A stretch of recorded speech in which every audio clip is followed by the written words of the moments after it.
Adolf Hitler was born on April 20th, 1889, in Braunau am Inn, a small Austrian town beside the border with the German Empire.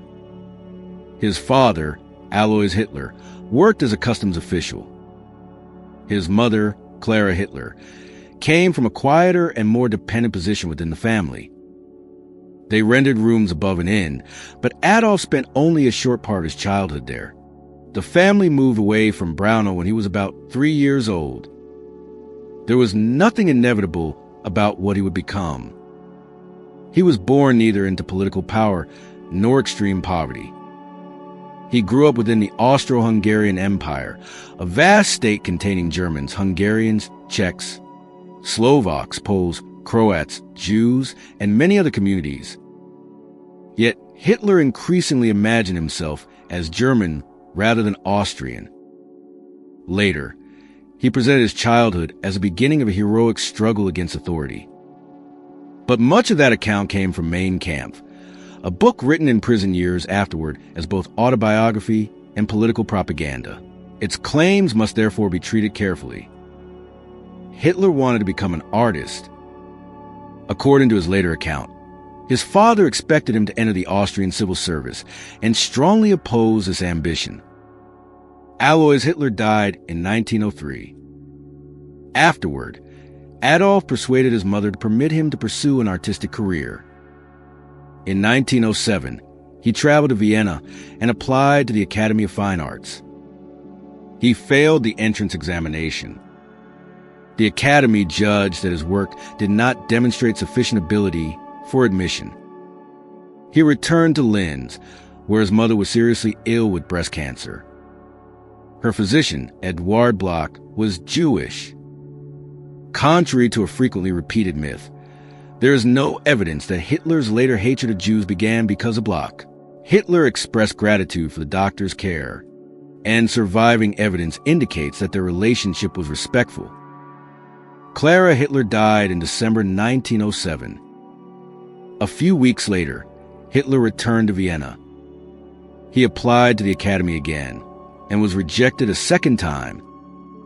At first, he lived from an inheritance and avoided regular employment. But the money gradually disappeared. By the end of 1909, he had fallen into poverty, spending time in a homeless shelter and later living in a men's residence. He earned limited income by painting architectural watercolors and sketches of Vienna, which were sold to tourists and local customers. Vienna was very different from provincial Linz. It was crowded, modern, multinational, and politically divided. German nationalists, socialists, Catholic conservatives, Czech activists, and anti-Semitic politicians all competed for influence. Karl Lueger, Vienna's mayor during Hitler's early years in the city, used anti-Semitic language and mass political campaigning to attract voters. Hitler later claimed that Vienna transformed him into an ideological anti-Semite. The surviving evidence is more complicated. He had Jewish acquaintances and business contacts during these years, and historians have found no clear proof that he had yet adopted the fully developed racial anti-Semitism that later defined National Socialism. Vienna likely influenced him, but the murderous worldview of his later years did not emerge fully formed from one encounter or one moment. In May 1913, Hitler left Vienna for Munich. He was 24 years old. He possessed no recognized artistic career, no political position, and no clear profession. He survived by selling small paintings and continued drifting on the margins of urban life. A year later, Europe entered the First World War. For millions, the war would bring suffering, mutilation, and death. For Adolf Hitler, it would provide the uniform identity and purpose that civilian life had failed to give him. Part 2, the war that gave him a purpose. When the First World War began in August 1914, Adolf Hitler welcomed it with enthusiasm. Although still an Austrian citizen, he joined the Bavarian army and was assigned to the 16th Bavarian Reserve Infantry Regiment, commonly known as the List Regiment. The war gave him what civilian life had not: a uniform, a defined community, and a cause larger than himself. Hitler served mainly as a regimental dispatch runner on the Western Front. This was dangerous work. Messages had to be carried between headquarters and forward positions through artillery fire, ruined villages, mud, and exposed roads. Yet his role was usually linked to regimental headquarters rather than continuous service inside the foremost assault trenches. He fought during the First Battle of Ypres and later served through years of industrial warfare in France and Belgium. In October 1916, during the Battle of Somme, he was wounded in the thigh by shell fragments and sent to Germany for treatment. After recovering, he returned to his regiment. Hitler received the Iron Cross Second Class in 1914 and the Iron Cross First Class in 1918. The second decoration was unusual for a soldier of his rank. It was recommended by Lieutenant Hugo Gutmann, a Jewish officer, an important fact that contradicts later attempts to present Hitler's wartime experience as a simple story of permanent hostility toward all Jews. Despite years of service, Hitler was never promoted beyond the rank of Gefreiter, roughly equivalent to a senior private or lance corporal. He did not command troops or develop experience as a senior military leader. In October 1918, near the end of the war, Hitler was temporarily blinded during a gas attack and sent to a military hospital. While he was recovering, the German government requested an armistice. The emperor abdicated. Revolution spread through German cities. On November 11th, the fighting ended. Germany had not been invaded and occupied in the same manner it would be in 1945. But its military position had become unsustainable. Its allies were collapsing, supplies were failing, soldiers were exhausted, and the Allied armies held a strategic advantage. Hitler refused to accept this reality. Like many German nationalists, he embraced the false stab-in-the-back legend, the claim that the army had remained undefeated in the field and had been betrayed by civilians, socialists, democratic politicians, and Jews at home. This conspiracy theory concealed military defeat behind imaginary treason. It also gave Hitler enemies to blame. He later described the news of the armistice as one of the most painful moments of his life. Because his later account was written for political purposes, its dramatic details cannot always be verified, but the larger transformation is clear. The war had given Hitler an identity. Defeat gave him a grievance. After returning to Munich, he remained in the army during a period of revolution, street violence, and political uncertainty. The monarchy had disappeared, and the new Weimar Republic struggled to establish authority. The army began using selected soldiers for political education and intelligence duties. Hitler attended anti-socialist and nationalist courses and proved to be an effective speaker. His superiors assigned him to observe political organizations active in Munich. On September 12, 1919, he attended a meeting of the small German Workers' Party.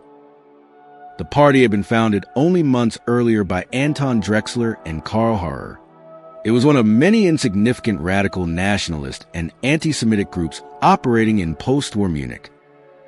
During the meeting, Hitler challenged another speaker in a heated argument. Anton Drexler noticed his ability to command attention and encouraged him to join. A few days later, Hitler became a member. The failed artist had found a political home. The former dispatch runner had discovered that his voice could move a room. And the small discussion circle he entered would soon become the National Socialist German Workers' Party, the Nazi Party. Part 3, The Voice of Hatred.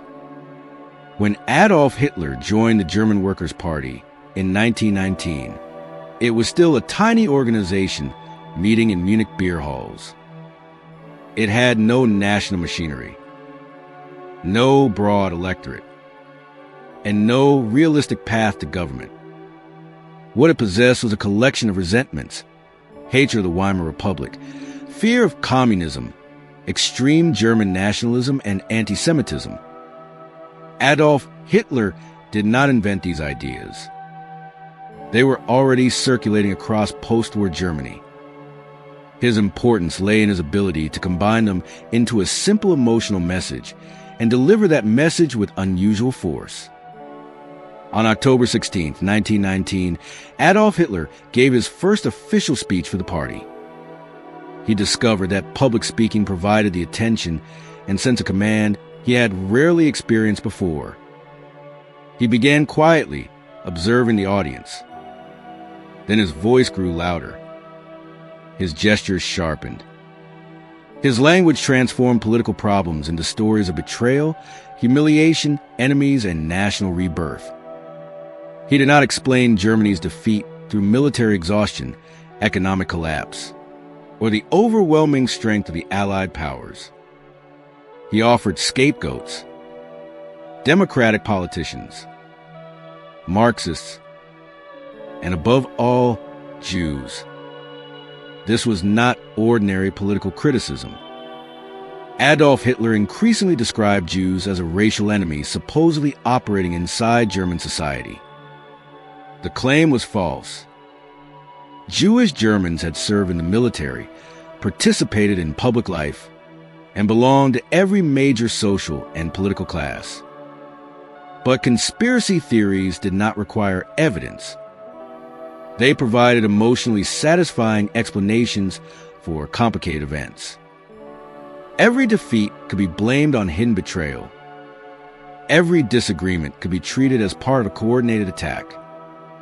Every opponent could be presented as an enemy of the nation. On February 24th, 1920, Adolf Hitler announced the party's 25-point program before a large meeting at the Hofbrauhaus in Munich. Soon afterward, the organization adopted the name National Socialist German Workers' Party, commonly known as a Nazi party. Despite the word socialist, the movement rejected Marxism and class-based internationalism. Its program demanded the creation of a greater German state, the rejection of the post-war settlement, and citizenship defined by racial criteria. Jews were to be excluded from full membership in the nation. The Nazi Party understood politics as performance. Meetings were staged to produce excitement and belonging.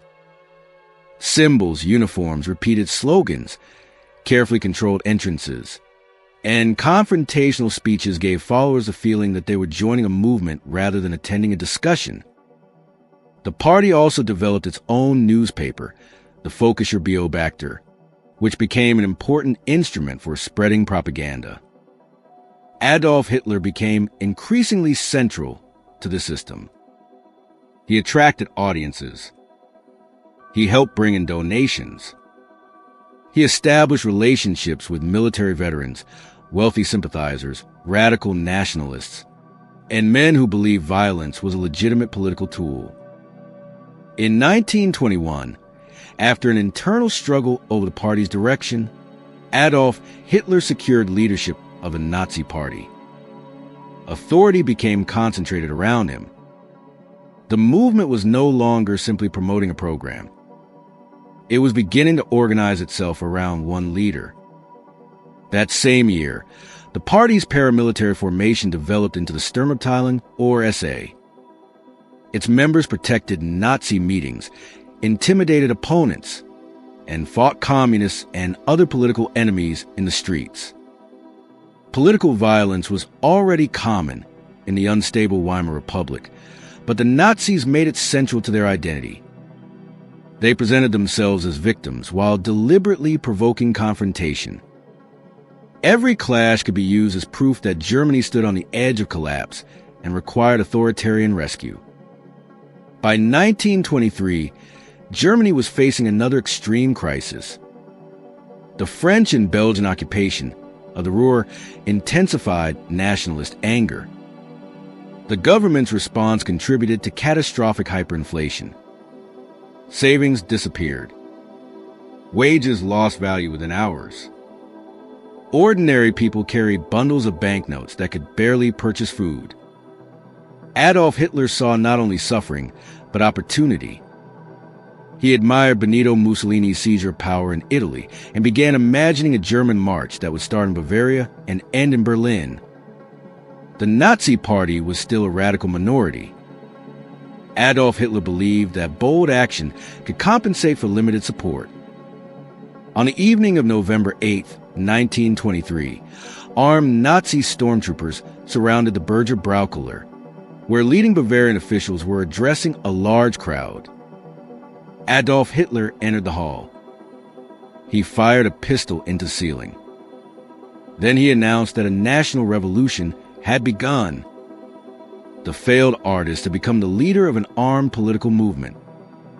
Now he intended to overthrow democracy by force. Part 4. The failed coup that made him famous. Adolf Hitler had announced a revolution inside the Berger Braukeller. But declaring that a government had fallen was not the same as possessing the power to replace it. On the evening of November 8, 1923, Adolf Hitler and armed Nazi stormtroopers interrupted a political meeting attended by Bavaria's leading officials. With General Erich Ludendorff supporting the movement, Adolf Hitler hoped to force the Bavarian leadership into joining a march on Berlin that would overthrow the Weimar Republic. The plan depended on speed, intimidation, and the assumption that police and military units would either support the coup or refuse to resist it. For several hours, the conspirators appeared to control the beer hall. Outside it, however, they failed to seize the communications network, military headquarters, railway stations, and government offices needed to control Munich. Bavarian leaders who had appeared to cooperate under pressure withdrew their support. Army and police forces remained loyal to the existing authorities. By the morning of November 9th, the attempted revolution was already collapsing. Adolf Hitler, Erich Ludendorff, and roughly 2,000 followers marched through central Munich. They hoped that a public demonstration of confidence would attract wider support and break official resistance. Near the Feldherrn Hall, armed police blocked the procession. Gunfire followed. 4 police officers and 14 Nazi supporters were killed. The column scattered, and the coup ended within minutes. Adolf Hitler escaped from the scene, but was soon arrested. The Nazi Party was banned, and its leadership was temporarily broken apart. The failed coup should have destroyed Adolf Hitler's political career. Instead, the German justice system gave him a national stage. In early 1924, Adolf Hitler and several other leaders were tried for high treason. The judges showed the kind of leniency often extended to right-wing defendants who claimed to have acted from patriotic motives. Adolf Hitler was permitted to speak at length, turning the courtroom into a platform for propaganda. He accepted responsibility for the attempted coup, but portrayed himself not as a criminal, but as a German nationalist trying to rescue the country. He attacked parliamentary democracy, condemned the Treaty of Versailles, repeated conspiracy theories about Germany's defeat, and presented communism as an immediate national danger. Newspapers carried his statements throughout Germany, giving him a level of attention he had never possessed before the putsch. The court found Adolf Hitler guilty. He received the lightest permitted sentence, 5 years of confinement at Landsberg prison, with the possibility of early release. Although he had attempted to overthrow the Republic by force, he served less than 9 months and was released in December 1924. His imprisonment was comparatively comfortable. Adolf Hitler received visitors, corresponded with supporters, and worked with Rudolf Hess on the first volume of a book that became Mein Kampf, meaning My Struggle. It combined selective autobiography with political doctrine and propaganda. The book did not hide the central ideas of his movement. It promoted extreme anti-Semitism. It described human history as a racial struggle. It demanded authoritarian leadership, and it argued that Germany must expand eastward to obtain what Adolf Hitler called Lebensraum, or living space. The beer hall putsch also taught Adolf Hitler a strategic lesson. A small armed movement could not defeat the German state through one dramatic march. The police had fired. The army had not joined him. The Bavarian authorities had refused to become his partners. After Landsberg, Adolf Hitler increasingly pursued what he described as a legal path to power. This did not mean that he had accepted democracy as a principle. It meant that elections, propaganda, party organization, and constitutional procedures could be used to enter the state and then destroy democratic government from within. When Adolf Hitler left prison, the Nazi Party remained prohibited and divided. Germany's economy was beginning to stabilize. The revolutionary crisis of 1923 had passed. For several years, Adolf Hitler would appear to many observers as the leader of a failed extremist movement. But he had emerged from the courtroom with national recognition, from prison with a written ideology, and from failure with a more patient strategy. The next time he attempted to seize Germany, he would not begin by firing a pistol into the ceiling. He would begin with ballots, rallies, propaganda, and the weaknesses of democracy itself. Part 5. The Crisis That Opened the Door. When Adolf Hitler left Landsberg prison in December 1924, Germany was no longer in immediate revolutionary collapse. The currency had stabilized. Foreign loans supported economic recovery. Factories reopened. Urban culture flourished. To many Germans, the Nazi Party appeared to belong to the violence and confusion of the past. Adolf Hitler understood that another failed uprising would likely end his career. He therefore adopted a strategy of outward legality. The Nazi movement would participate in elections, enter parliament, and use the rights provided by democracy against democracy itself. The goal had not become moderate. Only the method had changed. In February 1925, after Bavarian authorities lifted the ban, Adolf Hitler formally reestablished the Nazi Party. He demanded complete personal authority over the movement. Local branches were reorganized into a centralized national structure. Regional party leaders were expected to remain loyal not merely to a political program, but to Adolf Hitler himself. The party created organizations for different parts of German society. There were groups for students, women, workers, professionals, and young people. The Hitler Youth was established in 1926. The Schutzstaffel, or SS, began in 1925 as a small formation responsible for protecting Adolf Hitler and other Nazi leaders. At this stage, it remained far smaller than the Sturmabteilung, or SA, whose uniformed members guarded meetings, marched through streets, intimidated opponents, and fought political enemies. Adolf Hitler also resolved internal disagreements. Some party members wanted stronger emphasis on anti-capitalist language and the recruitment of urban workers. Others viewed the movement primarily as nationalist, racist, and authoritarian.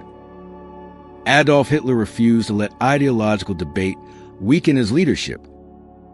At the Bamberg Conference in 1926, he defeated challenges from the party's northern wing and reinforced the principle that the leader, rather than an independent membership, would determine the movement's direction. Joseph Goebbels, who had initially been associated with the more radical northern faction, became one of Adolf Hitler's most devoted supporters. He later used newspapers, posters, speeches, symbols, and carefully staged events to build the image of Adolf Hitler as Germany's destined national savior. The reality was far less impressive. The Nazi Party remained politically weak. During the prosperous years of the Weimar Republic, most voters rejected its extremism. In the Reichstag election of May 1928, the Nazis received only 2.6% of the national vote and won 12 seats. The result appeared to prove that Adolf Hitler's movement could survive as a fringe organization but could not govern Germany. The party responded by broadening its message. It targeted farmers threatened by debt, small business owners afraid of large companies, middle-class families who feared losing their savings and social position, nationalists who resented the Treaty of Versailles, conservatives terrified by communism. The Nazis offered different promises to different audiences while repeating the same emotional themes: national humiliation, internal betrayal, racial unity, and salvation through authoritarian leadership. In 1929, Adolf Hitler gained greater public attention by joining conservative nationalists in opposing the Young Plan, which reorganized Germany's remaining reparations payments. The campaign itself failed, but it connected Adolf Hitler with wealthy media interests and established political figures who had previously regarded him as a provincial extremist. Then the international economy collapsed. After the financial crisis began in 1929, foreign credit withdrew from Germany. Businesses failed. Unemployment rose rapidly. Parliamentary parties struggled to agree on how the government should respond. The Great Depression did not make support for Adolf Hitler inevitable, nor did every unemployed German become a Nazi voter. But it destroyed the stability that had kept the extremist movement weak. Fear made simple answers more attractive. Anger made enemies easier to invent. The Nazis falsely blamed democracy, Marxists, and Jews for a crisis created by international economic forces. Adolf Hitler traveled constantly. Mass rallies presented him as a man standing above ordinary party conflict.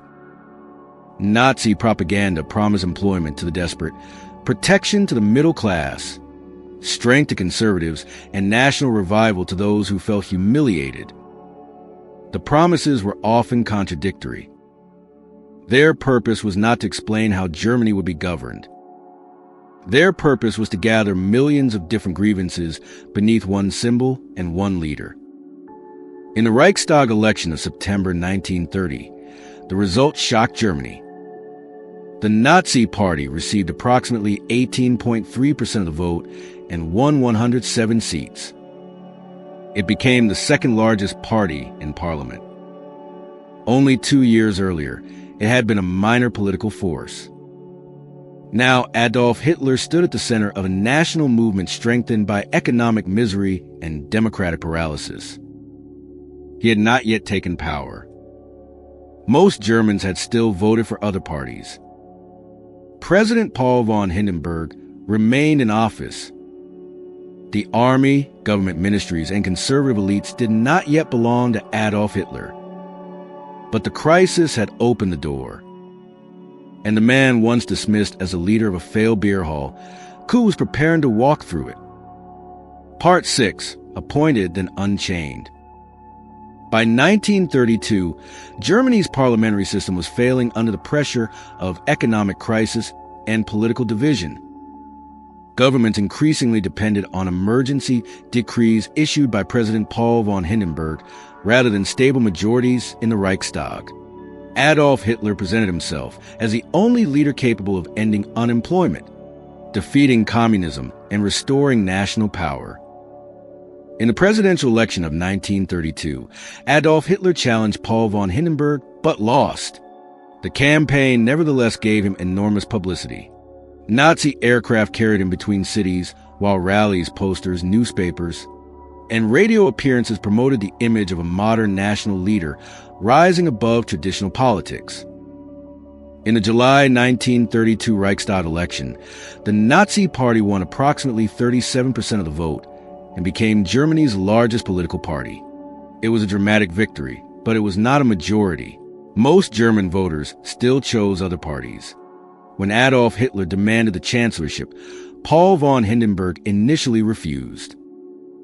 The political situation remained unstable. Chancellor Franz von Papen lacked parliamentary support. He was replaced by General Kurt von Schleicher, who also failed to build a workable government. Meanwhile, the Nazi share of the vote fell to approximately 33% in the November election. The party remained the largest in parliament, but it was losing momentum, money, and some public support. Adolf Hitler did not come to power because Germany had unanimously chosen him. He came to power through negotiations among conservative elites. Franz von Papen believed he could use Nazi popularity while surrounding Adolf Hitler with traditional ministers. He persuaded Paul von Hindenburg that Adolf Hitler could be controlled inside a conservative coalition. On January 30th, 1933, Paul von Hindenburg appointed Adolf Hitler chancellor. Only 3 members of the new cabinet were Nazis. Franz von Papen became vice-chancellor and assured his allies that they had trapped Adolf Hitler within constitutional limits. They had misunderstood him completely. Adolf Hitler immediately requested new elections. The Nazi government used state authority, police power, propaganda, and street violence to weaken its opponents. Communist meetings were disrupted. Opposition newspapers faced restrictions. Members of the Sturmabteilung and Schutzstaffel received greater freedom to intimidate political enemies. Then, on the night of February 27, 1933, the Reichstag building burned. The full circumstances surrounding the fire have remained disputed, but the Nazis immediately claimed that it proved a communist revolution was beginning. The next day, Adolf Hitler convinced Paul von Hindenburg to approve the Reichstag fire decree. The decree suspended freedom of speech, freedom of the press, privacy of communication, and protection against arbitrary arrest. Thousands of political opponents, especially communists, were arrested. A constitutional emergency measure became the legal foundation for permanent repression. Even under these conditions, the Nazi Party failed to win an absolute majority in the March election. Adolf Hitler therefore pursued another method. On March 23, 1933, the Reichstag considered the Enabling Act. The law would allow the government to create legislation, including laws violating the Constitution, without parliamentary approval. Communist deputies had been arrested, driven into hiding, or prevented from attending. Armed Nazi formations surrounded the building and intimidated those entering. Only the Social Democratic deputies present voted against the act. The required majority was obtained. Germany still possessed a president, parliament, courts, and written constitution. But their ability to restrain Adolf Hitler had been broken. The failed revolutionary of 1923 had learned from his defeat. He had not destroyed democracy through a single armed march. He had entered government through constitutional appointment, exploited emergency powers, terrorized his opponents, and persuaded Parliament to surrender its own authority. The door to dictatorship had not been forced open from outside. It had been unlocked from within. Part 7. The dictatorship becomes a racial state.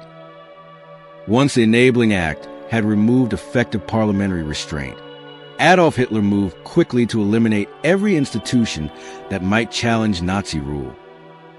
Germany's federal states were brought under central control. Trade unions were dissolved and replaced by the German Labor Front. Opposition parties disappeared through intimidation, arrests, or forced dissolution. In July 1933, a new law made the Nazi Party the only legal political party in Germany. This process was known as Gleichschaltung, the coordination of political, professional, cultural, and social life with Nazi goals. Schools, universities, newspapers, courts, civil service offices, youth organizations, and cultural institutions were pressured to accept Nazi leadership. The regime promised a united national community, but that community was defined by exclusion. Jews, Roma, Black Germans, people with disabilities, political opponents, and others considered racially or socially undesirable were pushed outside it. Terror operated alongside propaganda. Political prisoners were confined in newly established concentration camps. The Gestapo investigated suspected opponents. While the Schutzstaffel expanded under Heinrich Himmler, public resistance became increasingly dangerous, and ordinary citizens learned that a private criticism, an intercepted letter, or a denunciation from a neighbor could bring interrogation and arrest. Yet Adolf Hitler still faced one potential challenge inside his own movement: The Sturmabteilung had grown into a vast paramilitary organization under Ernst Röhm. Many members expected a second revolution that would transform society more radically. Röhm also wanted the Sturmabteilung to absorb or replace the professional army. Military commanders, conservative leaders, and industrial elites feared the organization's size and violence. Adolf Hitler chose the army. Between June 30th and July 2nd, 1934, Schutzstaffel units and police arrested and murdered Ernst Röhm and other senior Sturmabteilung leaders. The killings also included several unrelated political enemies, including former Chancellor Kurt von Schleicher. The purge became known as the Night of the Long Knives. Adolf Hitler later claimed that he had acted to prevent treason. The Reichstag legalized the killings after they had occurred. Murder committed by the regime had been transformed into an official act of state. When President Paul von Hindenburg died in August 1934, Adolf Hitler combined the offices of president and chancellor. He now called himself Führer and Reich Chancellor. Members of the armed forces swore a personal oath of loyalty to Adolf Hitler rather than to Germany's constitution. The former party agitator now controlled the government, the police, the ruling party, and the allegiance of the military leadership. At the same time, anti-Semitism was becoming state policy. Jewish civil servants had already been removed from government employment. Jewish professionals, students, teachers, writers, and business owners faced expanding restrictions. In September 1935, the Nuremberg laws stripped German Jews of full citizenship and prohibited marriage or sexual relations between Jews and people classified as being of German or related blood. Jewish identity was defined primarily through ancestry rather than religious belief. A racist conspiracy theory had become part of the legal system. The persecution escalated dramatically on November 9th and 10th, 1938. During the nationwide anti-Jewish violence later called Kristallnacht, synagogues were burned, Jewish businesses and homes were destroyed, and Jewish people were assaulted and killed. Thousands of Jewish men were arrested and sent to concentration camps. The regime blamed the victims of destruction and imposed an enormous financial penalty on the Jewish community. This was not a spontaneous explosion of public anger. It was organized violence encouraged and directed by Nazi authorities. By the end of 1938, Adolf Hitler had transformed Germany into a dictatorship built upon obedience, terror, propaganda, and racial persecution. But his ambitions extended far beyond Germany's borders. He had promised to reverse the post-war settlement, unite German-speaking territories, and conquer land in Eastern Europe. The racial state was now preparing to become a war state. Part 8. The Road to War. Adolf Hitler did not conceal his intention to overturn the European settlement created after the First World War.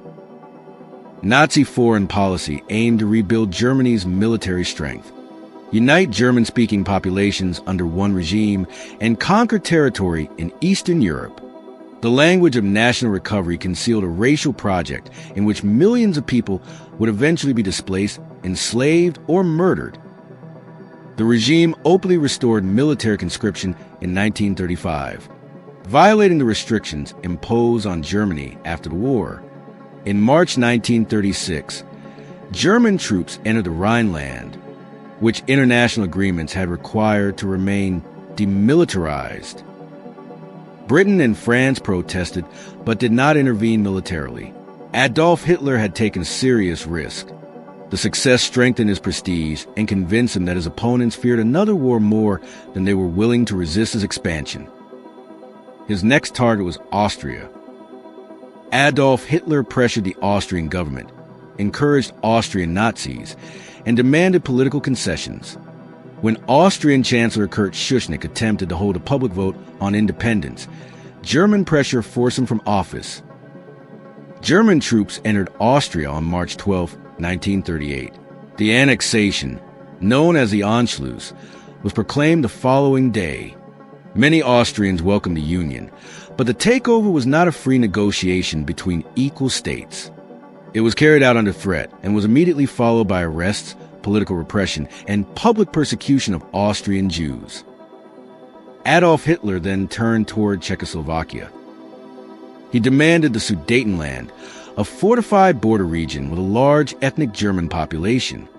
Nazi propaganda claimed that Germany was defending oppressed Germans, while Adolf Hitler threatened war if the territory was not surrendered.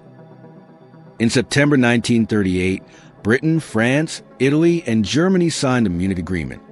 Czechoslovakia was not permitted to participate as an equal party in the negotiations.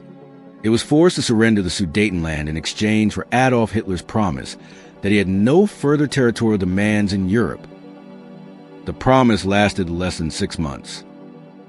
In March 1939, German forces occupied Prague and dismantled the remaining Czech state. The Czech lands became a German-controlled protectorate, while Slovakia emerged under a regime aligned with Nazi Germany. This action exposed the wider purpose of Adolf Hitler's policy. He was no longer claiming only to unite German-speaking populations. He was openly destroying neighboring states and placing non-German peoples under German rule. Poland became the next target. Britain and France promised to support Polish independence if the country was attacked. Adolf Hitler nevertheless ordered preparations for invasion. His greatest immediate danger was the possibility that Germany would face Britain and France in the west while the Soviet Union threatened from the east. To avoid that situation temporarily, Nazi Germany reached an agreement with the government Adolf Hitler had spent years condemning. On August 23, 1939, Germany and the Soviet Union signed a German-Soviet Non-Aggression Pact, commonly called the Molotov-Ribbentrop Pact. Publicly, the two governments promised not to attack each other. Secretly, they divided parts of Eastern Europe into German and Soviet spheres of influence, including provisions for partition of Poland for Adolf Hitler. The pact was a tactical arrangement that reduced the immediate risk of a two-front war. On September 1, 1939, German forces invaded Poland. Armored units, infantry, aircraft, and artillery attacked across the frontier. Nazi propaganda presented Germany as the victim, but the invasion was a planned act of aggression. Britain and France declared war on Germany 2 days later. On September 17th, the Soviet Union invaded Poland from the east. The Polish state was defeated and divided between the two powers. Adolf Hitler had repeatedly gambled that other governments would retreat rather than fight.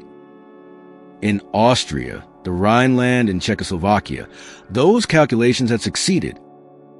In Poland, the gamble opened a conflict that would spread across continents, destroy cities, consume tens of millions of lives, and create the conditions for genocide. The dictatorship had become an empire of war. Part 9. The War of Annihilation. After Poland was conquered, Adolf Hitler turned toward Western Europe. In April 1940, German forces occupied Denmark and invaded Norway. The following month, they attacked the Netherlands, Belgium, Luxembourg, and France. German armored formations advanced through the Ardennes, bypassing the strongest French defenses and cutting deeply into Allied territory.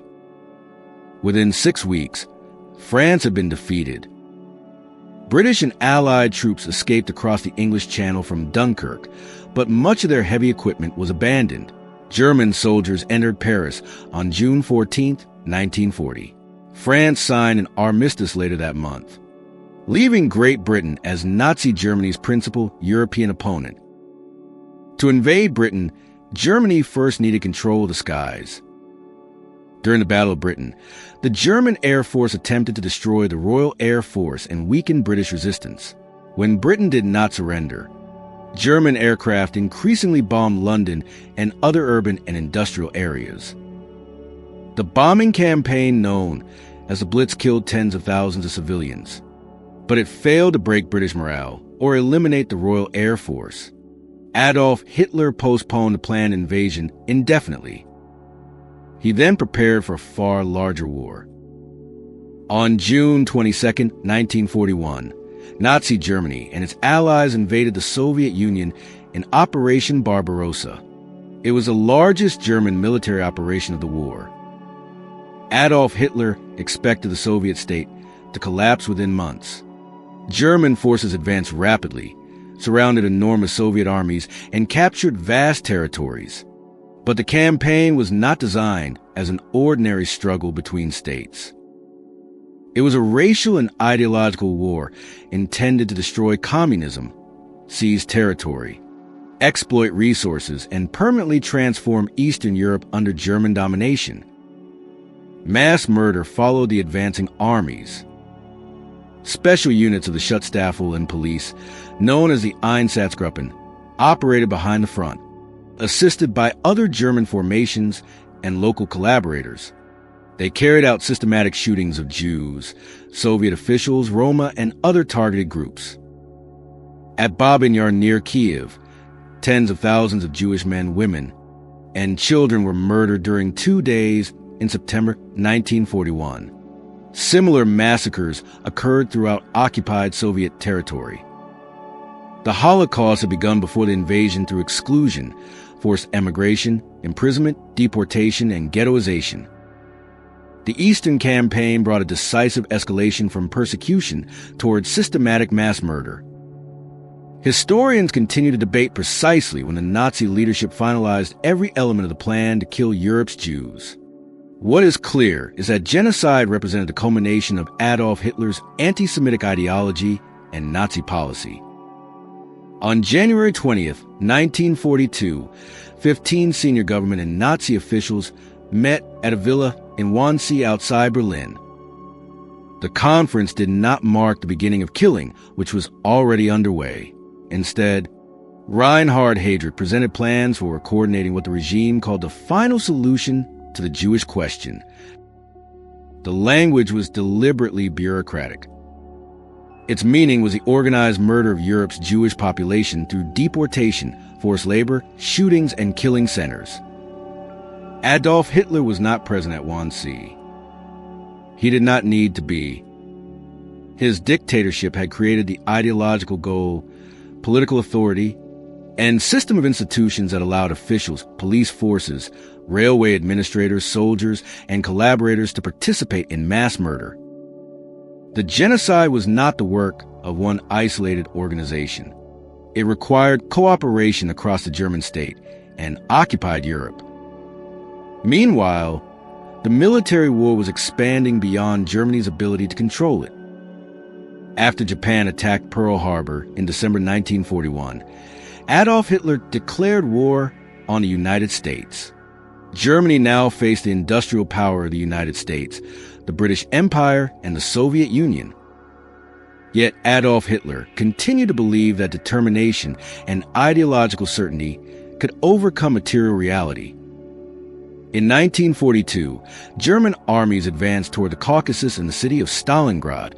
The battle became a struggle for streets, factories, ruins, and supply routes. When Soviet forces surrounded the German Sixth Army, Adolf Hitler refused permission for a timely withdrawal.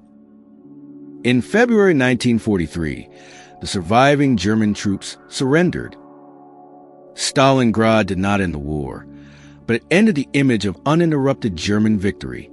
Nazi Germany had failed to destroy the Soviet Union, and the strategic initiative was beginning to pass to its enemies. Adolf Hitler had conquered much of Europe. He had also created a war too large for Germany to win. Behind the front lines, millions were being persecuted, deported, enslaved, and murdered. On the battlefield, the armies he had sent east were beginning the long retreat toward Berlin. The darkness he had unleashed was now closing around his own regime. Part 10, The Bunker in the End. By the summer of 1944, Adolf Hitler's empire was collapsing from both directions. On June 6th, British, American, Canadian, and other Allied forces landed in Normandy. The invasion opened a major Western front and began the liberation of France. In the east, Soviet armies were destroying German formations and driving steadily toward the borders of the Reich. Adolf Hitler responded to military disaster with increasingly unrealistic orders. He frequently refused to authorize withdrawals, demanding that surrounded units defend positions long after the strategic value had disappeared. Generals who questioned him were dismissed or blamed for defeats. The dictator, who had claimed personal credit for Germany's victories, now accused officers, soldiers, and civilians of failing his will. Some German officers concluded that Adolf Hitler had to be removed. On July 20th, 1944, Colonel Klaus Schenk von Stauffenberg carried a bomb in a briefcase into a military conference at Adolf Hitler's headquarters in East Prussia. Stauffenberg placed a device near Adolf Hitler and departed before the explosion. The bomb killed and wounded several people, but Adolf Hitler survived. The conspirators attempted to use emergency military plans to take control of Berlin and arrest Nazi leaders. When news spread that Adolf Hitler was alive, the coup collapsed. Stauffenberg and several associates were executed that night. The regime later arrested thousands of suspected opponents and executed many people connected to conspiracy. The failed assassination attempt intensified Adolf Hitler's suspicion. He trusted fewer officers. He interfered more deeply in military operations. And he continued demanding victory when Germany no longer possessed the forces, fuel, aircraft, or industrial resources needed to achieve it. In December 1944, Adolf Hitler launched one final major offensive in the west through the Ardennes. He hoped to divide the Allied armies, capture the port of Antwerp, and force Britain and the United States to negotiate. The attack created what became known as the Battle of the Bulge. German forces initially achieved surprise, but they could not sustain the advance. Allied resistance, fuel shortages, and the recovery of Allied air power stopped the offensive. By January 1945, Germany had lost men and equipment it could not replace. Even as defeat became unavoidable, the Nazi system continued to murder. As Soviet and Western Allied armies approached concentration camps, the Schutzstaffel attempted to evacuate prisoners into the German interior. Weak and starving inmates were forced to walk long distances through winter conditions. Guards shot many who fell behind, while others died from hunger, exhaustion, and exposure. These evacuations became known as death marches. In January 1945, nearly 60,000 prisoners were forced from the Auschwitz camp system before Soviet troops arrived. On January 27th, Soviet soldiers liberated Auschwitz and found more than 6,000 surviving prisoners, together with extensive evidence of mass murder. Adolf Hitler showed no serious concern for the population now suffering inside Germany. Cities had been devastated by bombing. Refugees crowded westward before the Soviet advance. Teenagers and elderly men were drawn into desperate defensive units. Yet Adolf Hitler continued speaking of loyalty, betrayal, and total resistance. If the German people could not achieve the victory he had promised, he increasingly treated them as unworthy of survival. In mid-April 1945, the Soviet army began its final assault on Berlin. Adolf Hitler remained beneath the Reich Chancellery in an underground command complex. Around him, officers moved maps, answered telephones, and reported the disappearance of armies that existed more clearly on paper than on the battlefield. Adolf Hitler issued orders to formations that could no longer reach the capital. He demanded counterattacks from exhausted forces. The distance between his commands and military reality had become complete. On April 25th, Soviet and American forces met at Torgau on the Elbe River, cutting Nazi Germany in two. Berlin was surrounded, and Soviet troops fought through the city toward the government district. Adolf Hitler refused to leave Berlin. His longtime companion, Eva Braun, remained with him in the bunker. On April 30th, 1945, as Soviet soldiers approached the central government area, Adolf Hitler died by suicide rather than face capture. Eva Braun also died by suicide. Their bodies were carried outside and burned near the Reich Chancellery, while artillery fire continued around the ruins of Berlin. The death of Adolf Hitler did not immediately end the fighting. Berlin surrendered to Soviet forces on May 2nd. German representatives signed an unconditional surrender in the West on May 7th, followed by the final surrender arrangements recognized in the East on May 9th. The European war created by Nazi expansion had ended with Germany occupied, divided, and physically devastated. Adolf Hitler had promised national rebirth. He delivered dictatorship, war, destruction, and genocide.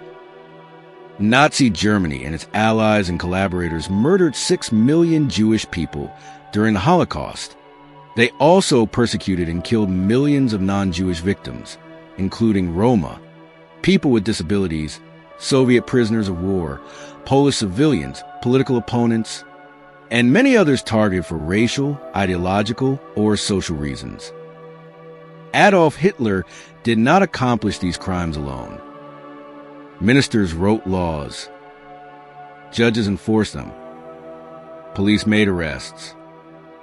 Railway employees organized deportations. Businesses exploited forced labor. Soldiers participated in occupation and mass violence. Officials converted hatred into administration, while collaborators across Europe assisted persecution and murder. Understanding this does not reduce Adolf Hitler's responsibility. It reveals the greater warning contained within his history. The catastrophe began not only with one man's hatred, but with institutions that surrendered their independence, elites who believed they could control, and extremists, citizens who accepted the persecution of their neighbors, and millions who learned to obey before they learned where obedience would lead. Adolf Hitler entered politics as an obscure agitator promising to restore a humiliated nation. He left behind ruined countries, destroyed communities, millions of graves, and a name permanently associated with racial hatred and organized mass murder. He had promised Germany a 1,000-year empire. His dictatorship survived for 12 years. But during those 12 years, Adolf Hitler led much of the world into a darkness whose consequences did not end when the bunker fell silent.